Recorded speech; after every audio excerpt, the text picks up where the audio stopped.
안녕하세요. 반갑습니다. 이번 시간에는 틀리기 쉬운 FAT 2급 이론 15문제 매출채권과 매입채부에 대해서 살펴보도록 하겠습니다. 다음 자료에 의해서 매출채권 금액을 계산하면 얼마인가? 자, 일단 매출채권이라고 하는 것이 무엇이냐? 그거부터 확인을 하셔야 되겠죠? 자, 매출채권은 누구하고 누구를 보태놓은 것입니까? 자, 매출채권 하면은 외상매출금, 그리고 받으러움, 이 두 가지를 합쳐서 매출 채권이다 라고 보시면 되겠어요. 자, 그렇다면은 벌써 답 나왔죠. 자, 누구하고 누구를 더해 주셔야 된다. 그렇죠. 외상 매출금하고 받으러움하고 두 개 합쳐서 결국 880. 자, 4번 되겠습니다. 4번. 자, 그 다음 문제. 자, 가하고 나 각 거래에서 대변에 나타나는 거래 요소로 옳은 것은? 자, 가번을 보시게 되면 자, 외상 매입금 30만 원을 현금으로 지급을 했다라고 돼 있죠. 그러면은 외상 매입금 30만 원, 그렇게 하고 대변 쪽에는 현금 30만 원. 자, 이렇게 되겠네요. 자, 이렇게 지금은 여기서 물어본 것은 누굴 물어봤다? 대변에 나타나는 거래라고 했기 때문에 대변이면은 여기겠죠. 그래서 이 현금 부분하고 두 번째 거. 거래처 직원하고 식사를 했습니다. 이런 것들은 접대비죠. 접대비 5만 원. 그렇게 하고 대변 쪽에는 이제 미지급금이 되겠네요. 자, 여기서도 미지급금. 자, 이렇게 되겠습니다. 자, 그러면 현금이라는 것은 결국 자산이죠. 자산이 감소했다. 미지급이라는 것은 부채죠. 부채가 증가했다. 답은 1번이 되겠다. 그 다음 자, 12번. 다음은 항공전자 영업일제 일부이다. 영업일제 내용으로 회계 처리하는 경우 차변 계정 과목으로 옳은 것. 자, 여기 지금 보시면 4월 7일자예요. 자, 4월 7일자 이것도 이제 분개를 해보시면은 쉽게 해결이 되겠습니다. 4월 7일자. 자, 판매 수량, 판매 목적이었으니까는 상품이 되겠지 않습니까? 상품. 자, 그렇게 하고 대변 쪽에 상품 매출로 보시는데요. 한 대 80만 원 나가고 그리고 신용카드 결제 나왔다 그래서 자, 이 부분에 순진하게 뭘로 잡으시면 미지급금 잡으시면 띵이죠. 띵. 자, 여기서 이렇게 잡으시면 된다 안 된다? 안 된다. 결과적으로 이 판매 용역이기 때문에 여기가 미지급금이 아니라 뭘로 보신다? 외상 매출금으로 보셔야 되죠. 외상 매출금. 자, 답은 4번 되겠습니다. 자, 미지급금, 미수금.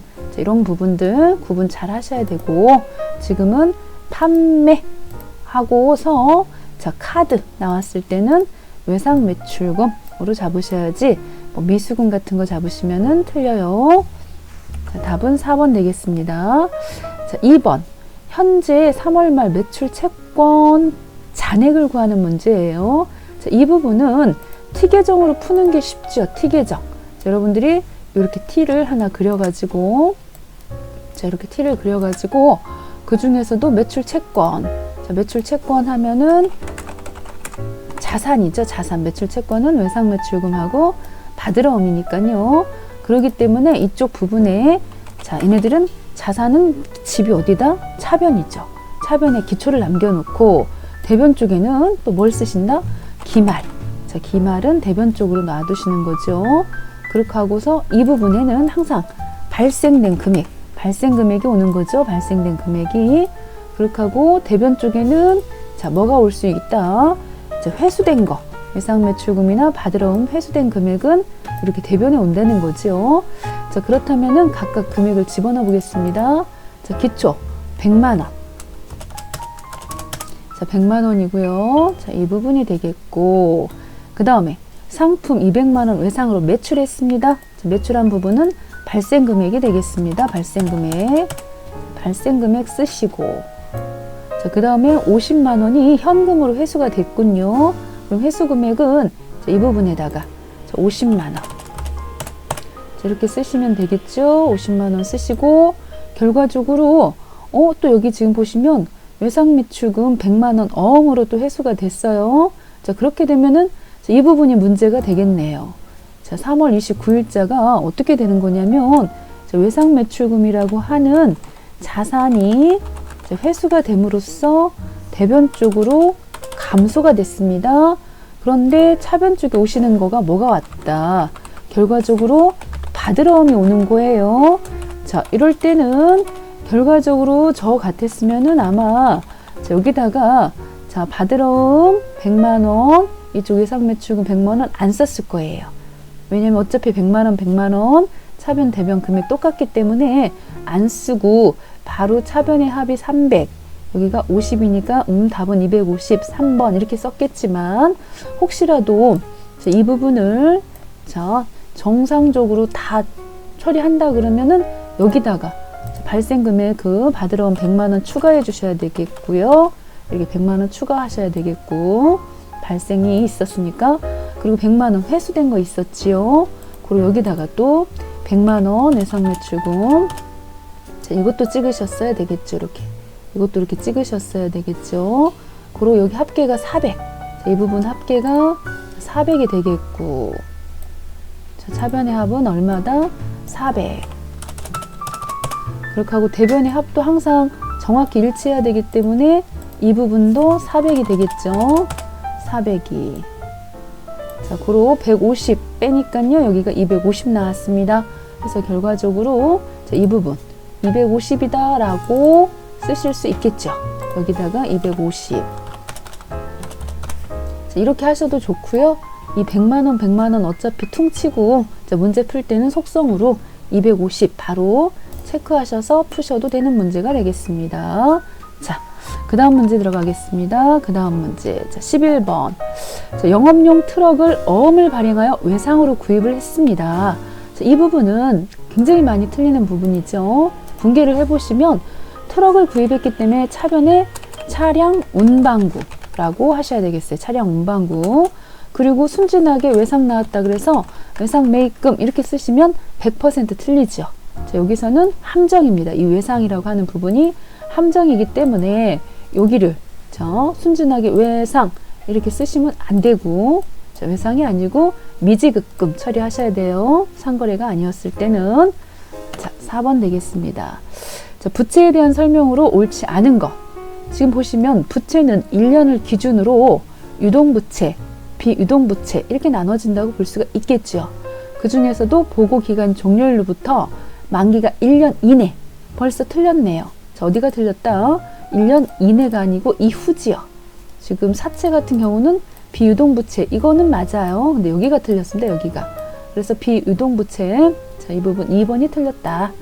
그리고 유동성 장기 차입금 같은 경우에는 유동부채죠. 이제 1년 이내 갚아야 되니까 긴장하세요. 그런 뜻이 되겠고, 퇴직급여 충당부채는 1년 이상 근속한 사원에 대해서 퇴직금 주기 위해서 충당해 놓는 거니까는 비유동부채가 되겠습니다.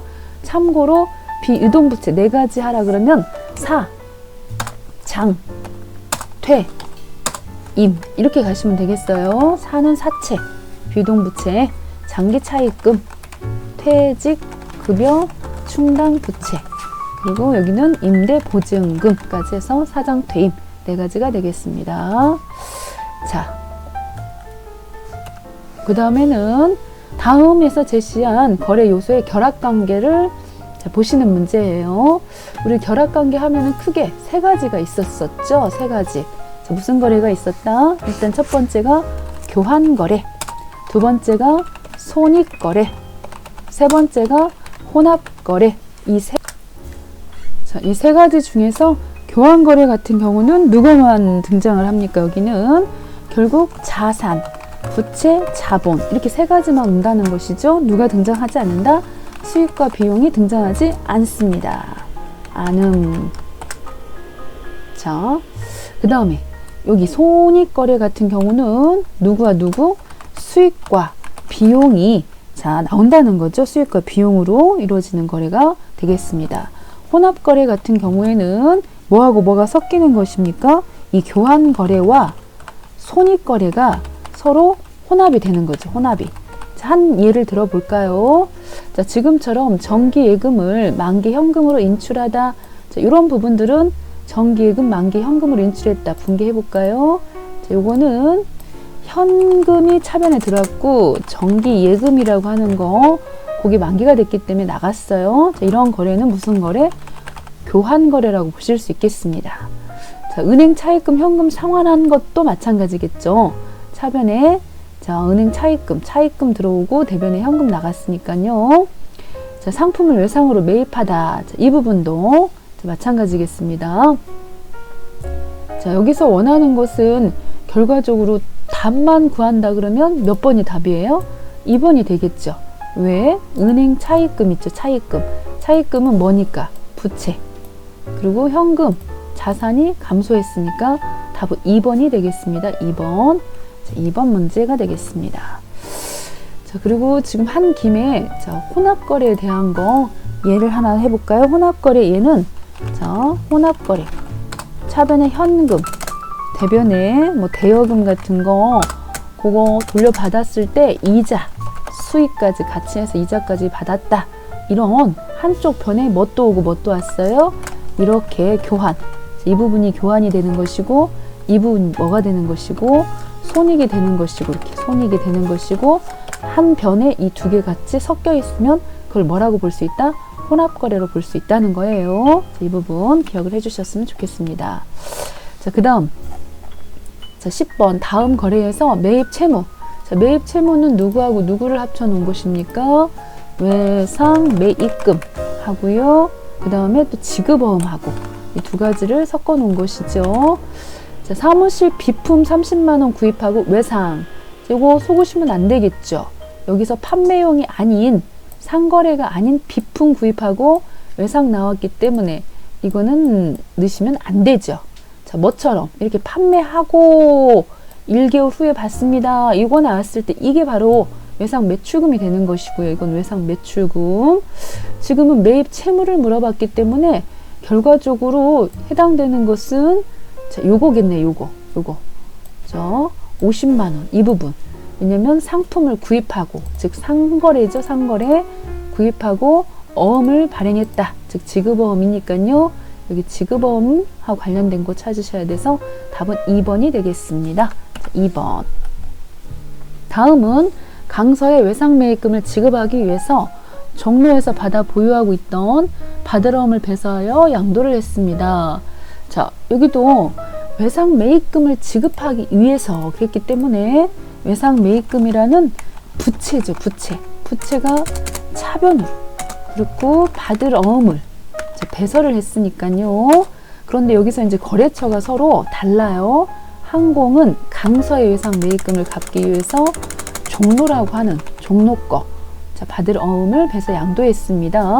자, 이렇게 되었을 때 외상매입금이라는 것은 결국 부채가 감소하는 것이고 받을 어음은 자산이 감소하는 거니까 답은 몇 번이 된다? 3번이 되겠습니다. 3번. 자, 오늘 여기까지 하겠습니다. 수고하셨습니다.